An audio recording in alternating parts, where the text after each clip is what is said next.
കുളങ്ങര കുറേ ഇടവേളയ്ക്ക് ശേഷമാണ് വീണ്ടും ഒരു വീഡിയോ ചെയ്യുന്നത്. ഇത്തിരി ജോലിത്തിരക്കായിപ്പോയി. എൻ്റെ എന്നെ സബ്സ്ക്രൈബ് ചെയ്തിരിക്കുന്ന സുഹൃത്തുക്കൾ ക്ഷമിക്കുക. ശബരിമല മാളികപ്പുറം ക്ഷേത്രത്തിൽ ശ്രീകോവിലിനുള്ളിൽ പ്രതിഷ്ഠ വൃത്തിയാക്കിക്കൊണ്ടിരിക്കുന്ന ക്ഷേത്ര പൂജാരി. വിഗ്രഹത്തിന് പിറകുവശം മുകളിൽ നിന്നും 2 കൈപ്പത്തികൾ മാത്രം താഴ്ന്നു വന്ന് പൂജാരിയെ സഹായിക്കുന്നുണ്ട്. കൂടെ ഞാനുമുണ്ട് സഹായിക്കാൻ.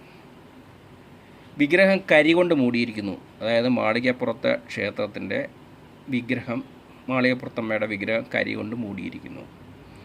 അദൃശ്യകരങ്ങൾ വിഗ്രഹം വൃത്തിയാക്കുന്നു എന്ന വാർത്ത നാടൊട്ടുക്ക് പരക്കുന്നു. അതായത് മാളികപ്പുറം ക്ഷേത്രത്തിൽ എന്തോ അത്ഭുതം നടക്കുന്നു എന്ന വാർത്ത നാടൊട്ടുക്ക് പ്രചാരം സിദ്ധിക്കുന്നു.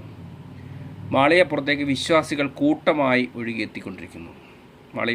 ശബരിമല മാളികപ്പുറം ക്ഷേത്രത്തിലേക്ക് കൂട്ടത്തോടെ ഭക്തജനങ്ങൾ ഒഴുകിയെത്തിക്കൊണ്ടിരിക്കുന്നു. പക്ഷേ ഇതിലൊന്നും ശ്രദ്ധ കൊടുക്കാതെ ഞാൻ എൻ്റെ പ്രവൃത്തിയിൽ മുഴുകിയിരിക്കുകയാണ്. അതായത് മാളികപ്പുറത്തമ്മയുടെ വിഗ്രഹം വൃത്തിയാക്കുന്ന തൊഴിൽ ഞാൻ ചെയ്തുകൊണ്ടിരിക്കുകയാണ്.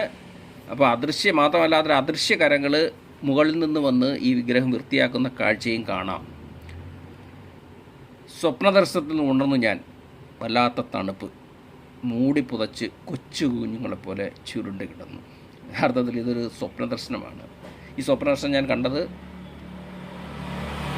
12/18/2015 പുലർച്ചെ 5:30.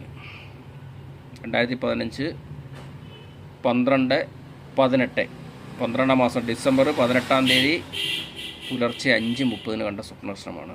മാളികപ്പുറത്തേക്ക് ഭക്തജന പ്രവാഹം എന്ന ടൈറ്റിൽ ഞാനിത് അന്ന് തന്നെ എൻ്റെ ബ്ലോഗിൽ എഴുതിയിടുകയുണ്ടായി. മറ്റൊരു സ്വപ്നദർശനമായിട്ട് ഞാൻ വീണ്ടും വരാം. അപ്പം കുറേ നാൾ വീഡിയോ ചെയ്യാതിരുന്നത് കൊണ്ട് എൻ്റെ സബ്സ്ക്രൈബേഴ്സ് വീഡിയോസ് ഒന്നും കാണാതെ ഒരുപക്ഷെ എന്നോട് പരിഭവം കാട്ടിയിരിക്കുകയായിരിക്കാം.